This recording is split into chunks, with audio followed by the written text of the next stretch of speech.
संवाद करते नहीं है क्या? क्या संवाद करेंगे? संवाद ये करेंगे कि जो पर्चियां बदलने का जो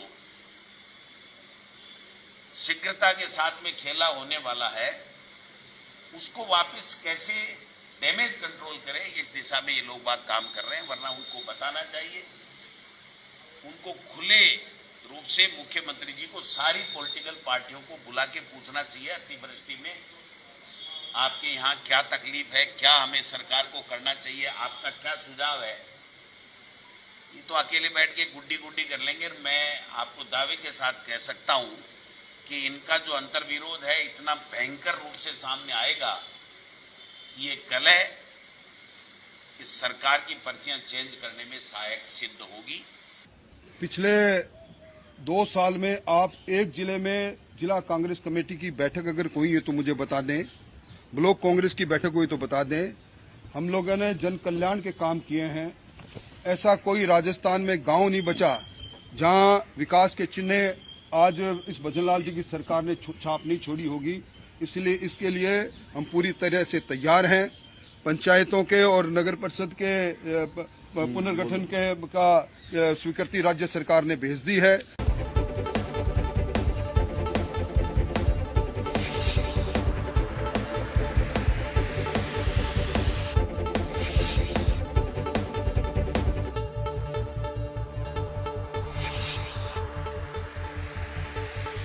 नमस्कार जंटी में स्वागत आपका। मैं हूं योगेंद्र, आप देख रहे हैं खास खबर। और खास खबर में हम बात करेंगे राजस्थान में सरकार और संगठन दोनों बेहतर काम कर सकें, क्या फीडबैक है, उसको देखने के लिए सांसद प्रत्याशी, विधायक प्रत्याशी 2 दिन जयपुर में जुटेंगे और उनसे बाकायदा फीडबैक लिया जाएगा। सरकार की योजनाओं की क्या स्थिति है, धरातल स्थिति क्या है, उनको लेकर के चर्चा होगी।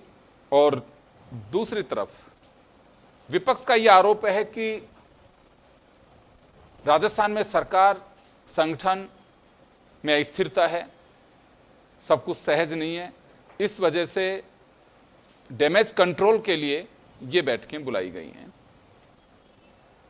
पहले दिन की बैठक का पूरा जो कार्यक्रम फिनिश हुआ, उसके बाद पूर्व नेता प्रतिपक्ष राजेंद्र राठौड़ और भाजपा के पूर्व अध्यक्ष अशोक परनामी ने कहा है कि बेहतर काम कर सकें, विपक्ष क्या कहता है वो मायने नहीं रखता है।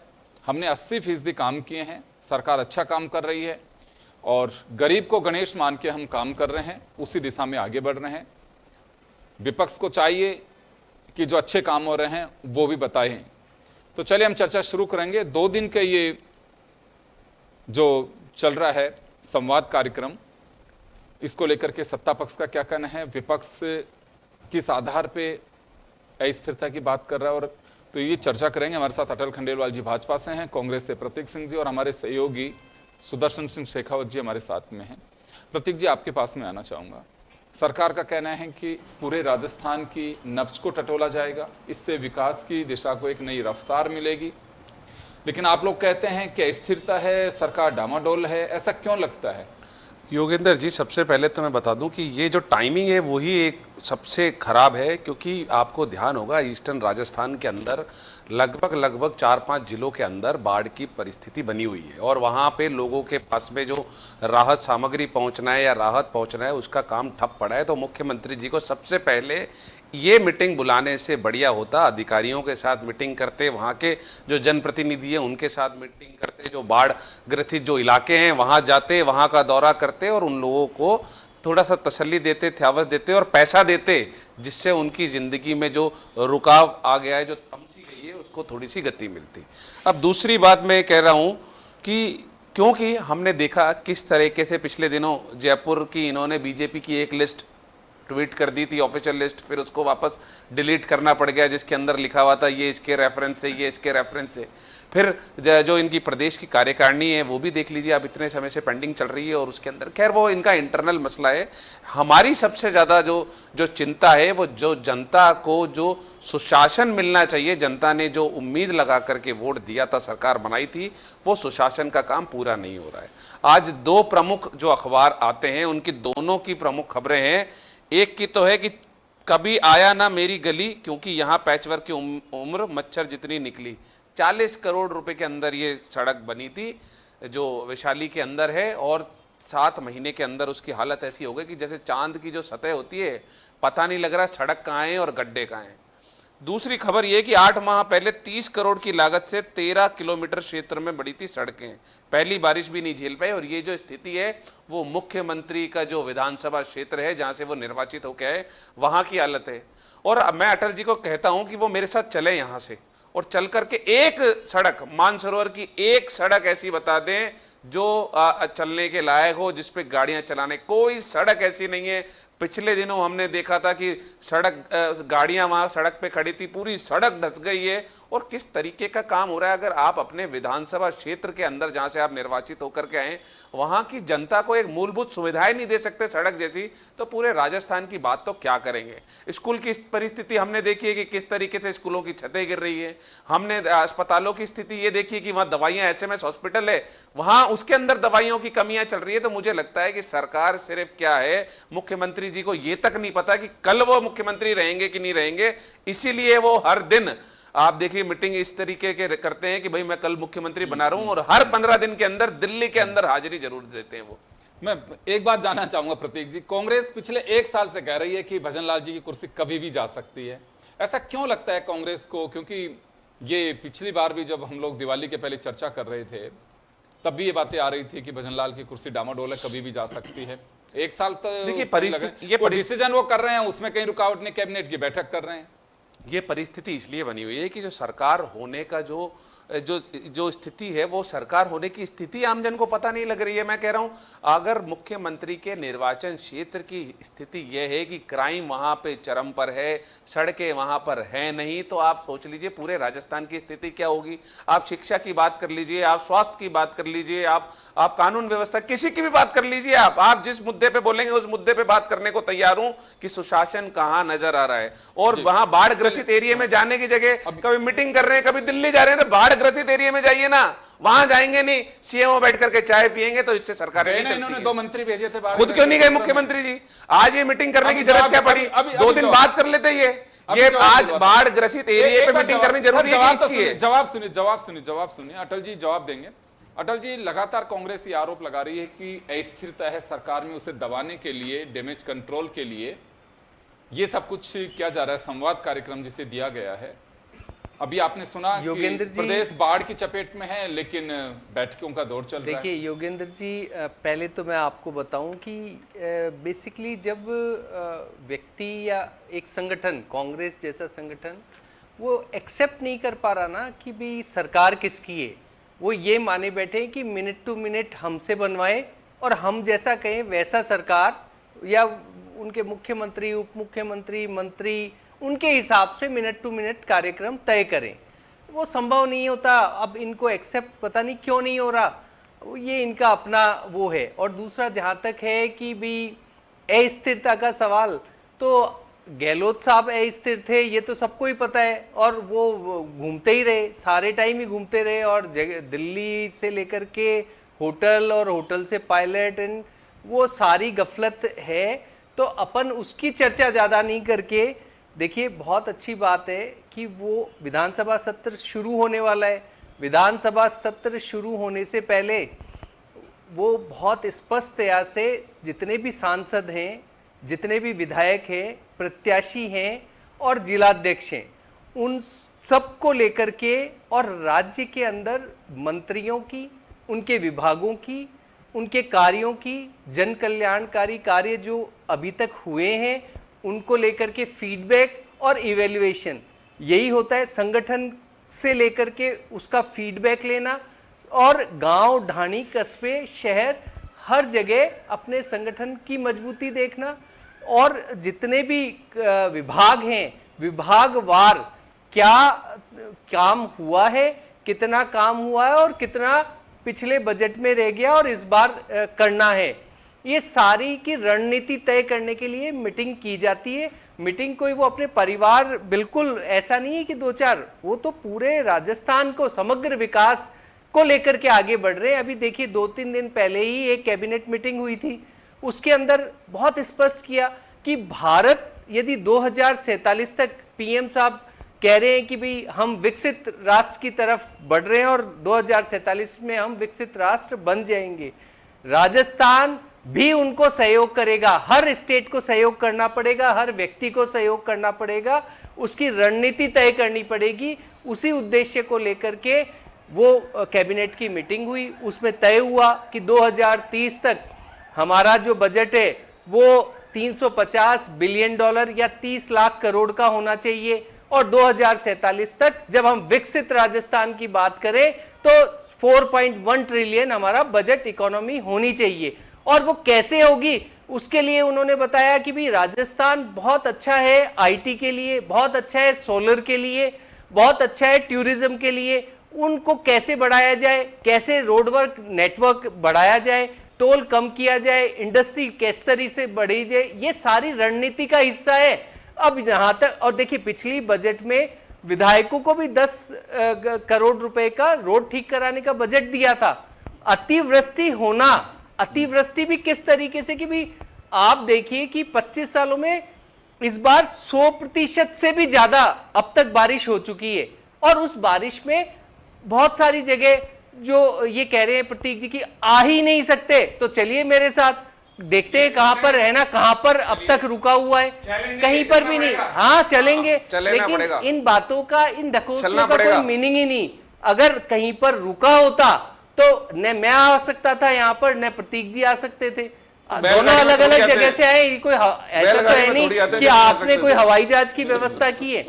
बात ऐसा है अटल जी, ऐसा रास्ता नहीं है कि बिल्कुल कोई निकल नहीं सके। हाँ, लेकिन ये बात सही है कि गड्ढे बहुत हैं। बिल्कुल, इस बात के लिए देखिए, इस बात के लिए योगेंद्र जी मैं भी नहीं मना कर रहा, अतिवृष्टि सभी को दिख रही है, जगह जगह दिख रही। इन्होंने जहां रास्ता बंद किया ना, आप और मैं कुछ नहीं कर सकते। वहां तो देखिए बाढ़ जैसी स्थिति बन गई है, और वो बन सकती है क्योंकि भराव क्षेत्र है, कई जगह कटाव लग गए हैं, उसमें कोई कुछ नहीं कर सकता। बस ये होना चाहिए कि वाकई किसी को राहत कैसे दे सकते हैं, क्योंकि आज भी अगर हम बात करें तो सवाई माधोपुर में कई गांव ऐसे हैं, उन किसानों के आंखों में आंसू देखे जा सकते हैं क्योंकि उनके बाग उजड़ गए।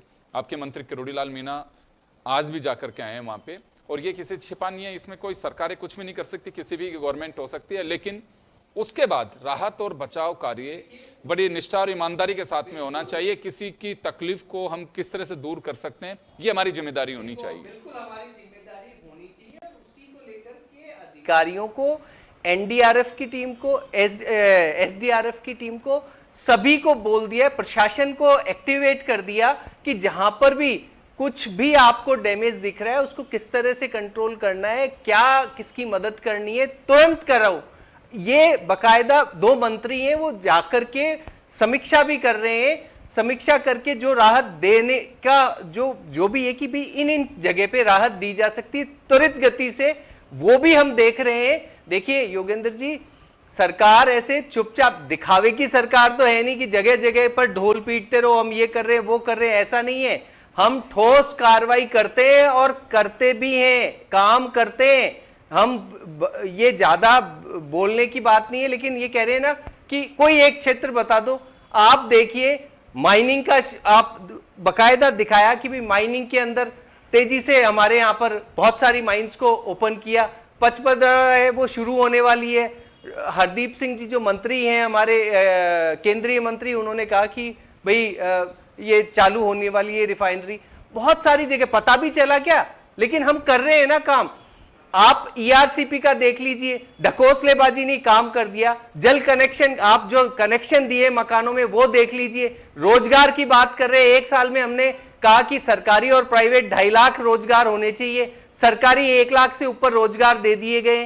तो ये सब सर करने से होता है।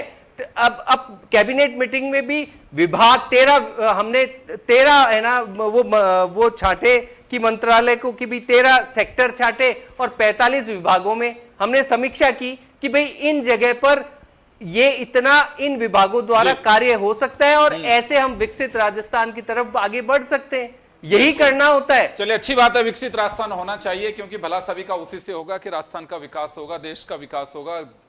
एक राज्य अगर मजबूत होता है, विकसित होता है, तो निश्चित रूप से देश की जीडीपी में बड़ा उसकी हिस्सेदारी होती है, वहां अवसर निकलते हैं। चलिए सुदर्शन, आपके पास में आना चाहूंगा। 2 दिन का फीडबैक है, मानसून सत्र सामने है। विधायकों को तो ये बात कही जा सकती है, लेकिन सांसद है वो अपने क्षेत्र के लिए। तो क्या माना जा सकता है कि नवंबर के बाद यानी कि दिसंबर में जब भजनलाल अपने 2 साल पूरे कर रहे होंगे तो कुछ उससे पहले का एक एजेंडा देखा जा सकता है कि तैयारी से रहें, कहाँ खामियां हैं, ताकि हम उन्हें दुरुस्त कर सकें? जी बिल्कुल, ये आपने बिल्कुल ठीक कहा योगेंद्र जी। ये सरकार जो तैयारियां हैं उसी के रूप में इसको देखा जाएगा, और ये सरकार का और पार्टी का खुद का अपना मसला है कि वो कब कौन सी बैठक बुलाते हैं, कब किससे मिलते हैं, कब किससे मुलाकात करते हैं और कब किससे नहीं करते। ये बात भी सही है, विपक्ष की जिम्मेदारी बनती है कि जहाँ पर भी लोग परेशान हैं, हैरान हैं, बाढ़ग्रस्त इलाके हैं, वहाँ पर उनको जाना चाहिए। विपक्ष की ये यहाँ पर जिम्मेदारी बनती है। लेकिन कुल मिलाकर अगर कहा जाए तो यहाँ पर कोई बहुत ज़्यादा भी जैसा आप कह रहे थे कि भाई बाढ़ की जैसी यहाँ पर स्थिति नहीं है कि हाहाकार मचा हो, और राजस्थान में तो मरुधरा रेगिस्तान है, वैसे भी बारिश को वरदान के रूप में यहाँ पर माना जाता है। नहीं लेकिन सुदर्शन, देखिए अभी कई क्षेत्र हैं, बूंदी है, कोटा है जी, टोंक के कुछ जगह हैं, कई जगह ऐसी हैं जहाँ पे सवाई माधोपुर है, वहाँ पे वाकई अभी बड़ी परेशानी है। और वहाँ निश्चित रूप से सरकार ने अपने स्तर पे भेजा भी है। ओम बिरला जो अभी स्पीकर हैं लोकसभा के, उन्होंने अपने क्षेत्र का जायजा लिया, जिसमें दोनों क्षेत्र उनके प्रभावित क्षेत्र हैं। कई जगह पे जहाँ बांध के ओवरफ्लो की वजह से उनके गेट खोल दिए गए, उस पानी की वजह से कई जगह पे बस्तियों में पानी घुसा है। तो हालत तो है। और अभी कुछ देर पहले ही जैसे डिफेंस से हमें कुछ वीडियोज और खबरें मिली हैं, वो भी वाकई सेना देवदूत की तरह काम कर रही है। देखिए ये एक ऐसा मसला है कि इसमें राजनीति से ज्यादा वर्क दिखाई देना चाहिए, और ये पहली बार नहीं। आज बीजेपी जस्टिफाई कर रही है, कांग्रेस सवाल खड़े कर रही है। पहले कांग्रेस इसे जस्टिफाई करती थी और बीजेपी सवाल खड़ा करती थी। ये राजनीतिक दलों का काम है राजनीति करना, लेकिन वाकई जिसको राहत देनी चाहिए उसको राहत दी जानी चाहिए। केवल ये नहीं है कि 100 का रुपए देकर के 1000 गिना दें, वो काम भी नहीं होने चाहिए। दोनों की स्थितियां वही है। मैं तो फिर कहता हूं कि कुछ चीजें ऐसी हैं जिसमें राजनीति नहीं होनी चाहिए, और लोग कहें कि हाँ वास्तव में काम हो रहा है, कह देने भर से नहीं होता है।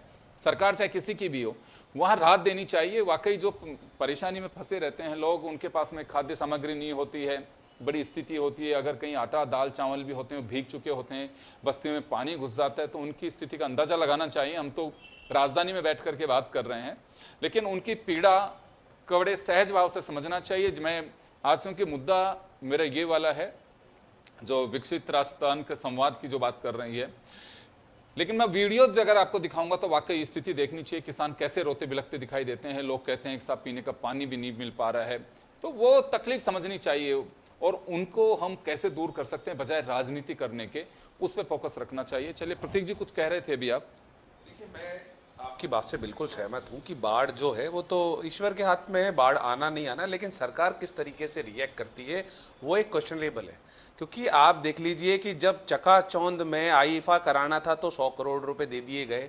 आज बाढ़ ग्रसित इलाकों के लिए 1 रुपए का फंड नहीं बनाया गया। आप राहत का फंड बनाया जाना चाहिए उनके लिए, क्योंकि अकेले सवाई माधोपुर में 30 से ज्यादा गांव हैं जो जलमग्न हैं और वहां तक सहायता नहीं पहुंची। आप उसके बाद में आप टॉप की बात तुरंत रिलीफ के लिए फंड है। देखिए तुरंत रिलीफ के लिए फंड क्या होता है, वो तो मुख्यमंत्री के पास में फंड होता है, गवर्नमेंट किसी की भी हो। नहीं तो होता है तो रिलीज नहीं, रिलीज भी क्या कलेक्टर्स को? नहीं किया ना, नहीं किया। आप मुझे बता दें, एक भी खबर आप मुझे बता देंगे तो मैं मान जाऊंगा। कलेक्टर्स को पहले से देखिए, सुने 2-2 करोड़ रुपए तो पहले से ही कलेक्टर्स को उस समय दे दिए जाते हैं कि जब बारिश शुरू होती है और गर्मी शुरू होने से पहले, जिससे कंटीजेंसी फंड कहते हैं, वो पैसा सभी सर 2 करोड़ रुपए से क्या होता है? सवाई माधोपुर में 2 करोड़ रुपए से क्या होगा? मैं आपकी बात से सहमत हूं। नहीं, लेकिन जब आप चकाचौंध के लिए 100 करोड़ रुपए खर्च कर देते हैं आईफा के अंदर, तो क्या आप एक्स्ट्रा फंड नहीं दे सकते क्या?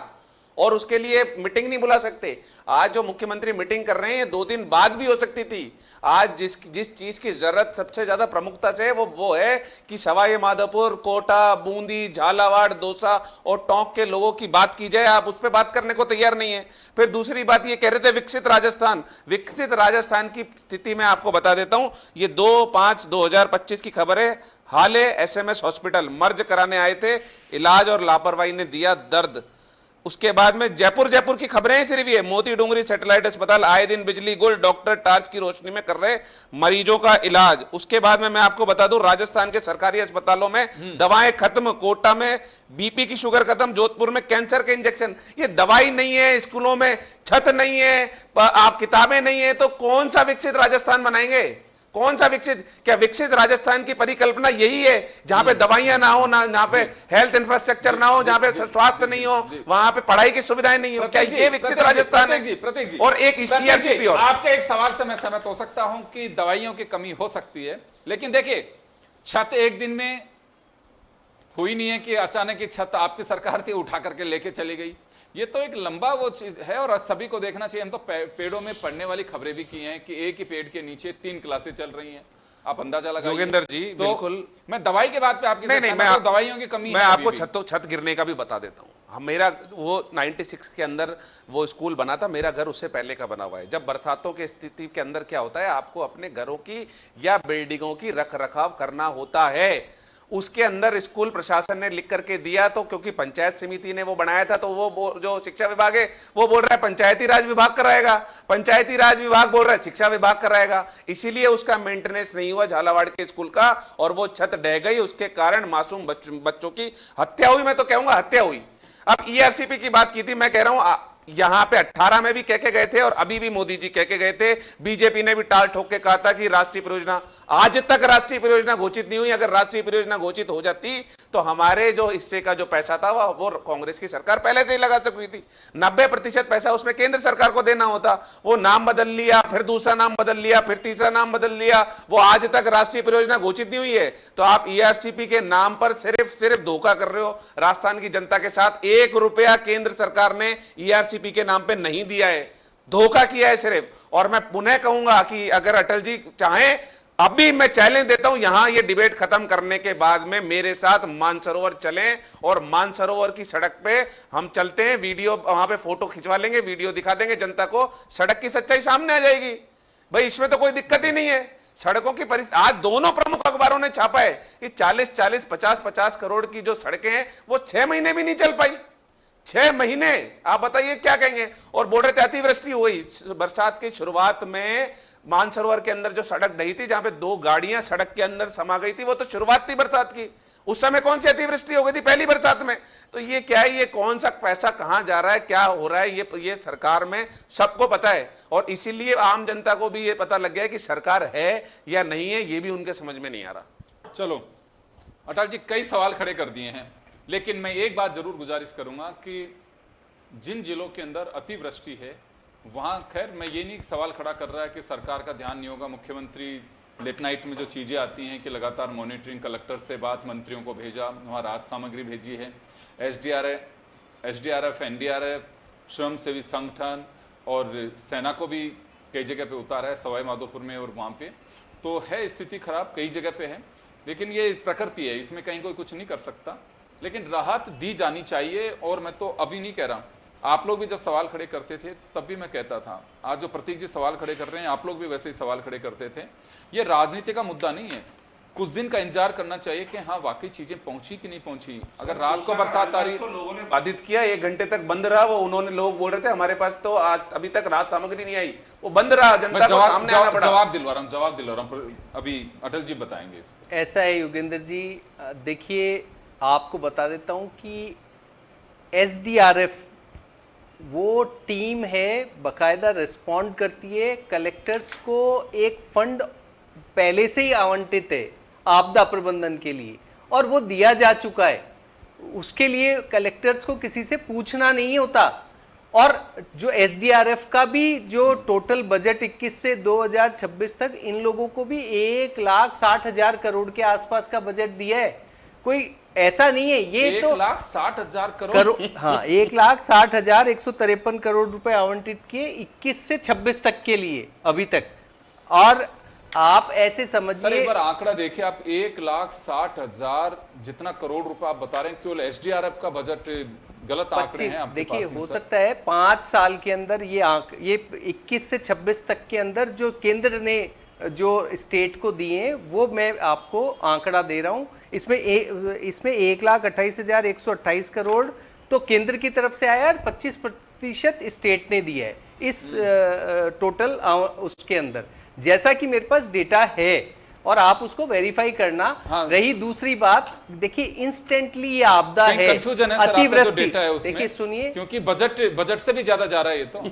मैं 1 साल की बात नहीं कर रहा हूं, 5 साल में मैं सर इतना 5 साल की 20% बात कर रहा हो जाता है, हूं। 5 साल में। आप खुद वेरीफाई करना कि 75, मैं इसमें बोल रहा हूं 75% आता है सेंटर से और 25% आता है स्टेट से। इसको आप अगर आप वेरीफाई कर लेना। खैर बात अभी खैर ये होगा, है, मैं तो आपकी बात से सहमत हूं। अभी अपन इस पे नहीं, चर्चा अभी करते कलेक्टर्स हैं को कुछ कि प्रतीक जी का सवाल ये था इनका- कि अभी कलेक्टर्स को पैसे नहीं दिए गए। ये देखिए, अब वही बात कि न तो इनके पास सूचना है और न इनके पास कोई आपके पास आंकड़ा है। तो होना चाह रहे हैं। आप तो ये बताए ना, ये दुरुस्त होना चाह ये रहे हैं तो कि मैंने आपके बता पास जानकारी मैंने होगी, बता दीजिए। आपको बता गलत चुका हूं बताया आपने, मैं आपको कि correct कर देता हूं, budget कलेक्टर बता देता हूं से कितना है। ऑलरेडी अब इनको नहीं बताना, अरे, बताता हूं अब कितना है। सुन तो लो। एक बार अटल जी को पूरी बात हाँ, करें। Atal ji continue please. Basically जो कलेक्टर्स है उनके पास ऑलरेडी ये बजट होता है सर इतना और नहीं है कि सीएम इस तरह का फ्लड आए तो उसके लिए एडिशनल आपको देना होता नहीं, है।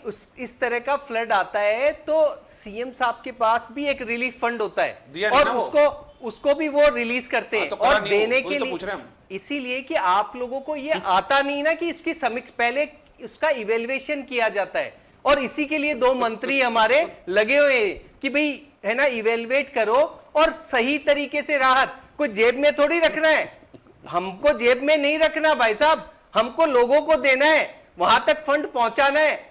हम जिम्मेदारी वाली सरकार है, लोगों के साथ जुड़े हुए हैं। जिन लोगों के अभी आपदा आई हुई है उनके साथ हम कैसे सहयोग कर सकते हैं, प्रशासन कैसे सहयोग कर सकता है, सरकार कैसे खड़ी रह सकती है, ये हमारी जिम्मेदारी है और वो जिम्मेदारी हम बहुत ही तरीके से निभाएंगे भी जी। और उसके अटल जी, लिए मैं एक बात अधिकारियों जानना को चाहता भी हूं। स्पष्ट सर, है सर, बोल मैं एक दिया बात- गया है। एक बात जानना चाह रहा हूं। बताओ। मैं एक बात ये जानना चाह रहा हूं कि मुझे तो भरोसा है कि कोई भी सरकार अपनी जनता को परेशानी में नहीं देख सकती, उसकी अपनी लिमिट्स होती हैं कि जितनी मदद कर सकती है करती है। ये आप लोगों को भरोसा नहीं आपस में बीजेपी को। देखिए, एक बहुत सर, मेरा स्पष्ट बात बात- तो सुनिए। अरे हाँ। मेरी बात तो सुनिए सर, मैं आप ही की बात कह रहा हूं। एक आप स्पष्ट एक बात कहें चाहे 10 बात कहें, मैं तो मुझे तो भरोसा है कि बिल्कुल भजनलाल पूरी कोशिश कर रहे होंगे, मॉनिटरिंग भी कर रहे होंगे। किसी बाप को नींद नहीं आती जब उसका बच्चा परेशानी में होता है। सरकारों की भी यही स्थिति है। कोई भी मुख्यमंत्री हो, गोली लेके सोता नहीं है रात को, सेट्राजिन की गोली ले ली जुकाम की और सो गए, सुबह बात करेंगे, मरे जो मरे, कोई नहीं करता ऐसे। मैं ये इस वजह से कह रहा हूं कि ये ऐसे मुद्दे क्यों राजनीति करते हैं आप लोग। आज आप पूरी तरह से जस्टिफाई कर रहे हैं, प्रतीक जी सवाल खड़े कर रहे हैं। 2 साल पहले आप लोग सवाल खड़े कर रहे थे, प्रतीक जी जस्टिफाई कर रहे थे। अच्छा, अभी क्या करना मुझे ये बता चाहिए दीजिए आप तो योगेंद्र जी ये राजनीति बताओ। का मुद्दा नहीं है। अभी तो मैं अभी राजनीति कर भी नहीं रहा हूं। कौन मैं- सा मुख्यमंत्री रहा जो जेब में रख करके पैसे बैठ गया होगा, मुझे वो बता दीजिए। चलिए, देखिए, बहुत सारे इस तरह के सरकारें आई हैं और बाढ़ हम के तो टाइम- पहले भी आप बता बाढ़ के चुके टाइम पे बता हैं, दीजिए जो कौन बाढ़ सा क्या मुख्यमंत्री जो नहीं किया हर उसने। आपदा में उन्होंने अवसर खोज करके और जेबें भरी है। वो सरकार अधिकारी सब रहे इसके अंदर शामिल और ये बार बार उखड़ा है। आप बता दीजिए, इन्होंने आरोप लगाए थे ना, गहलोत साहब ने वसुंधरा राजे सरकार पे आरोप लगाए थे ना भ्रष्टाचार के। 5 साल चली सरकार, कौन सा मंत्री अंदर हुआ, कौन सा बीजेपी का व्यक्ति को इन्होंने अंदर किया, और हमारे वाली सरकार ने इनके महेश जोशी जी अंदर, इनके और लोग आप देखिए कितने लोगों सवाल आपका बहुत अच्छा बात है। इंपॉर्टेंट ये बहुत है अच्छा कि सवाल किया हम आपने। जो कहते मैं हैं सहमत वो हूं आपकी करते हैं। बात से। पेपर लीक कौन सा हो गया? अब तक कोई पेपर लीक नहीं हुआ। इन्होंने पेपर बाढ़ से 17 पेपर, इनके लोकेश जोशी ओएसडी है, वो तक बोलते हैं कि हाँ पेपर लीक हुए, हमें पता था, ये था वो था। वीडियो निकालकर देखिए उनके, बात आपको समझ में आ जाएगी कि कौन किसके साथ मैं आपकी बात- गद्दारी भी कर रहा बहुत बढ़िया कि था, आपने- भ्रष्टाचार ये बात सही कही कर रहे आपने थे। कि ये बात सही कही कि लगातार वसुंधरा राजे पे करप्शन के चार्जेज, बहुत बढ़िया बात है। मैं किसी स्पोक्स पर्सन से सालों बाद ये बात सुन रहा हूं बीजेपी के से कि वसुंधरा गहलोत सरकार ने लगाए थे और जनता को गुमराह किया था, लेकिन कुछ था ही नहीं। सर मेरी बात तो सुना। हाँ, होता तो कुछ करते ना। अभी भी गलत बोल रहे हो आप। जब विपक्ष में गहलोत थे तो सवाल खड़ा किया और जब सरकार में आ गए तो उनसे राखी बंधवाली बाद में दोनों मिल गए एक तरह से, ये कह सकते हैं आप। तो आप इसको क्या कहोगे? अगर ऐसा भी है तो वो भ्रष्टाचार ही कर रहे थे ना। अगर ऐसा है वसुंधरा तो जी हम क्या, भ्रष्टाचार और आज हम क्या कर रहे हैं? तो आप भी हम वसुंधरा जी क्या कर रहे हैं? सर आप भी वसुंधरा जी कट करें। अरे आप वही कर रहे हैं। नहीं, सुनिए, आप इस बात को, आप जो कह रहे हैं मैं तो उसके हिसाब मैं से ये बता रहा बोल रहा हूं कि ये इसी तरीके से जो जनता के अंदर भ्रम फैलाते हो गया हैं और भ्रम फैला करके और सत्ता हासिल करने की ये कोशिश करते हैं। हाँ। ये और इनकी सरकार भ्रष्टाचार में लिप्त है, शुरू से लिप्त है, और हम जांच ही नहीं करा रहे। ये एक एक करके कटघरे में आते जा रहे हैं और हम अंदर भी कर रहे हैं। अभी तो एक हुए हैं, अभी एक नहीं, बहुत सारे बिल आते हैं। आप ही यहाँ पर न्यूज चलाते हो कि साहब अभी ये प्रताप सिंह खाचरियावास जी ने कुछ बोल दिया, अभी साहब धर्मेंद्र राठौड़ साहब ने कुछ बोल दिया, ये आप ही चलाते हो ना।